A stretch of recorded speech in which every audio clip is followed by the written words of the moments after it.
The movie begins in the heart of Spain, where the famous La Tomatina festival is in full swing. A wild food fight with tomatoes flying everywhere. Beneath the chaos, MI6 agent Noelle and her team are on a covert mission.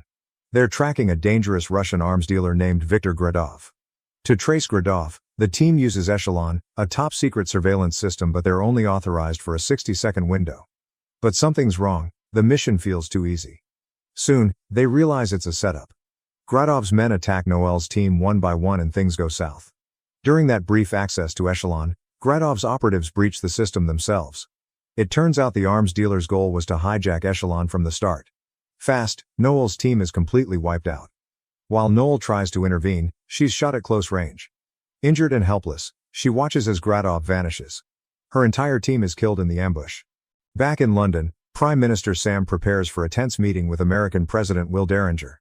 Sam isn't thrilled. He sees Will as a former movie star riding on public popularity, not political competence.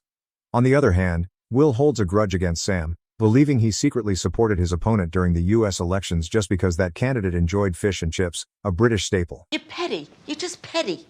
Their first meeting is strained. Will tries to stay upbeat, especially since there's a NATO press conference coming up. He suggests they deflect any questions about the Spain debacle and Sam agrees. But during the press conference, Sam, sensing Will's arrogance, slyly passes the mic to a journalist, who asks a direct question about the failed mission. Will panics and, instead of a real answer, quotes one of his old movie lines, making a laughingstock of himself. This man, this embarrassment to the Citadel? To save face, both sides agree they'll travel together aboard Air Force One. A staged photo of the two leaders waving side by side should ease tensions. But while en route, disaster strikes. One of Gradov's men infiltrates the plane, sends out its location, and disables key systems. They intercept the presidential plane, shooting at it mercilessly. Air Force One defends itself with all its arsenal, but unfortunately the engines are shot down. As chaos unfolds, Sam and Will scramble for parachutes. With only a couple left, they're the only ones to escape before Air Force One crashes. That Air Force One has crashed. The media erupts with breaking news. The plane is down. Both the US President and UK Prime Minister are presumed dead. Back in Washington, Vice President Elizabeth starts preparing for succession.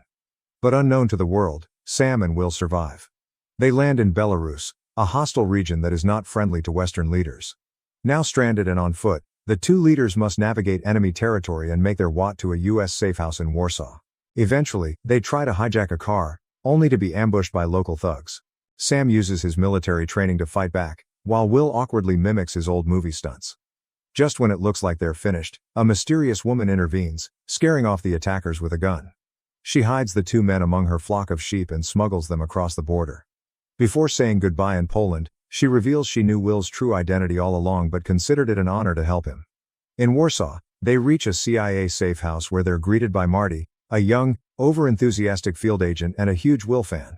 Marty gives them updates. Since the Echelon breach, NATO's intelligence operations have been exposed, and trust between allies is breaking down. Will insists they announce they're alive, but Sam disagrees because he suspects there's a traitor within their inner circle. Before they can decide, Gradov's men have found the safe house since the system has already been compromised. Marty suits up, fully armed, and holds off the attackers while guiding Sam and Will to a secret elevator but ends up being shot. They escape just in time, You want to kiss me? only to be ambushed again outside. It seems they're cornered until a car races in and rescues them. Behind the wheel is Noelle, alive. Despite her injuries in Spain, she survived. She shares critical intel. Gradov is orchestrating the chaos as revenge. Years earlier, his son was killed while attempting to build a nuclear weapon, and now Viktor is striking back using inside help to collapse NATO. Suspicion shifts to someone close, maybe even Sam's assistant, who pushed for them to fly together. With time running out, the trio boards a train to Trieste, hoping to learn who's helping Gradov from within. On the train, they're approached by Arthur, a hacker forced to work for Gradov. He offers them a key to his encrypted files in Croatia, containing names and messages that could expose the mole. Before he can say more, Arthur is killed. Knowing enemies will be waiting at the train station, the team jumps off the moving train. They reach Arthur's computer terminal in a remote cubicle, but Gradov's men catch up. While Sam fights them off outside, Will and Noelle use the key and discover something shocking. Simon, Will's trusted assistant, has been in communication with Gradov for over a year. Suddenly, the entire cubicle is ripped off the ground by a helicopter. Sam tries to save them but can't reach in time. From the air, Gradov fires a missile directly at Sam, causing a massive explosion. Will and Noel narrowly escape by jumping out mid-air. Heartbroken, they believe Sam is gone. Will contacts Elizabeth for help and shares news of Simon's betrayal. But the situation takes another twist. It's Elizabeth, not Simon, who's been working with Gradov all along. She lures Will into a trap. Inside the vehicle sent to rescue him, Will is attacked. As all hope seems lost, a fire truck barrels into the scene. Sam survived the missile strike and has come to save the day. Together, the trio takes down Elizabeth's men in a fierce battle. With Noel's help, they storm the NATO summit, where leaders are arguing and alliances are crumbling. In the middle of the chaos, Gradov arrives and shoots Elizabeth. The summit erupts into a full-scale firefight. Noel takes on Gradov's top enforcer while Will and Sam chase down Gradov, who's trying to flee in a helicopter. In a climactic showdown, Will throws a statue into the helicopter's rotor, bringing it down before he can escape. The movie cuts to 2 months after when Will visits Sam, revealing that peace has returned.